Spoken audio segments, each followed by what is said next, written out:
बच्चों, मैं श्रीमती सुनीता कपूर।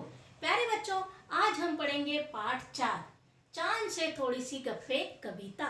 इसके कवि कौन है? श्री शमशेर बहादुर सिंह हैं। इसमें एक छोटी सी लड़की के बारे में कवि ने हमें बताया है, जो कि कैसी है, 10-11 साल की है, यानी आप लोगों के एज के बराबर की है। और क्या कर रही है? चांद से गप्पे लगा रही है।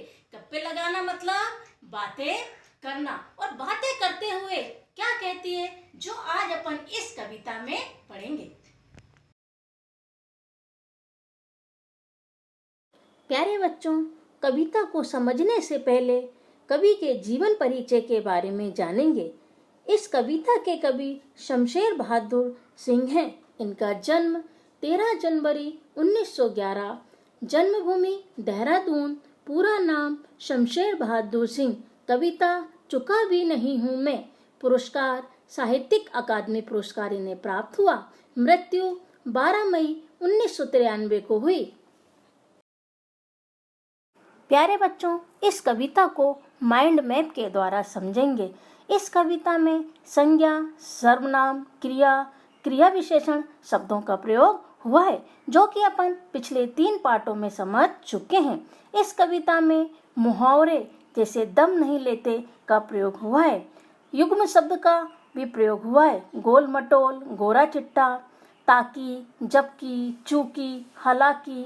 कविता में ये शब्द भी आए हैं। ये शब्द 2 वाक्यों को जोड़ने का काम करते हैं। कुछ नए शब्द भी इस कविता में आए हैं। स्मित, जिसका अर्थ होता है दिशा, गोकी, जिसका अर्थ होता है तस्वीर।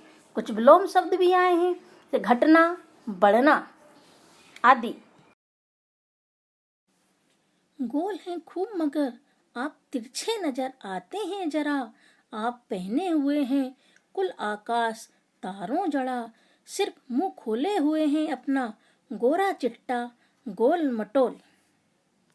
इस कविता में लड़की चांद से कहती है कि आप हैं तो पूरे गोल, पर मुझे पता नहीं आप तिरछे नजर आते हैं, और आपने पूरे आसमान को पूरे ड्रेस की तरह पहन रखा है, जो कि कैसा है, तारों जड़ा, यानी तारे लगे हुए हैं। जैसे हम कभी ड्रेस पहनते हैं तो हमारी ड्रेस में कभी बीड्स लगे होते हैं या फिर स्टोन लगे होते हैं, तरह तरह के। ऐसे ही चंदा मामा ने जो ड्रेस पहन रखी है वो क्या है, आसमान है जिसमें तारे लगे हैं। उसके बाद वो लड़की कहती है, आपने अपने शरीर के बाकी ऑर्गन्स को, यानी बाकी पूरे सारे शरीर के अंगों को इस ड्रेस के नीचे छिपा रखा है। आपका जो मुंह है वो बाहर नजर आता है, यानी आपका जो फेस है जो बाहर नजर आता है। आपका फेस कैसा है, गोरा चिट्टा और गोल मटोल। अपनी पोशाक को फैलाए हुए चारों सिमत आप कुछ तिरछे नजर आते हैं, जाने कैसे खूब है गोकी। वाह जी वाह, हमको बुद्धू ही निरा समझा है, हम समझते ही नहीं जैसे कि आपको बीमारी है। उसके बाद लड़की चंदा मामा से कहती है, आपने अपनी इस सुंदर ड्रेस को चारों दिशाओं में फैला कर रखा है। जैसे कि हम कभी मंकी कैप लेते हैं तो उस मंकी कैप के नीचे बाल वगैरह सब छिप जाते हैं और सिर्फ हमारा चेहरा नजर आता है। ऐसे ही चंदा मामा ने आसमान को अपनी ड्रेस की तरह पहन रखा है और उनका चेहरा ही बाहर दिखाई देता है। उसके बाद लड़की कहती है, क्या आपने मुझे कुछ बुद्धू समझ रखा है? क्या मैं नहीं जानती आपको एक बीमारी है? आप घटते हैं तो घटते ही चले जाते हैं और बढ़ते हैं तो बस यानी कि बढ़ते ही चले जाते हैं, दम नहीं लेते जब तक बिल्कुल ही गोल ना हो जाए। बिल्कुल गोल, ये मर्ज आपका अच्छा ही नहीं होने में आता है। उसी बीमारी की वजह से आप घटते हैं तो घटते ही चले जाते हैं, और जब आप बढ़ते हैं तो बढ़ते ही चले जाते हैं, और तब तक नहीं रुकते जब तक कि आप गोल ना हो जाए।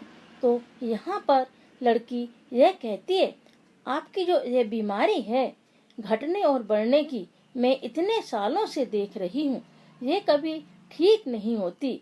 जैसे हम बीमार होते हैं, डॉक्टर के पास जाते हैं, दवाइयाँ खाते हैं और हम ठीक हो जाते हैं, लेकिन चंदा मामा को जो घटने और बढ़ने की बीमारी है वो ऐसी लगी है कि वो ठीक ही नहीं हो रही है।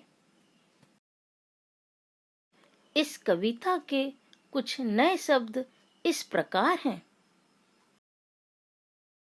कविता के माध्यम से कवि प्रकृति और मनुष्य के बीच के अद्भुत रिश्तों को एक छोटी सी बालिका के चांद के साथ संवाद के द्वारा चित्रित करना चाहते हैं। धन्यवाद।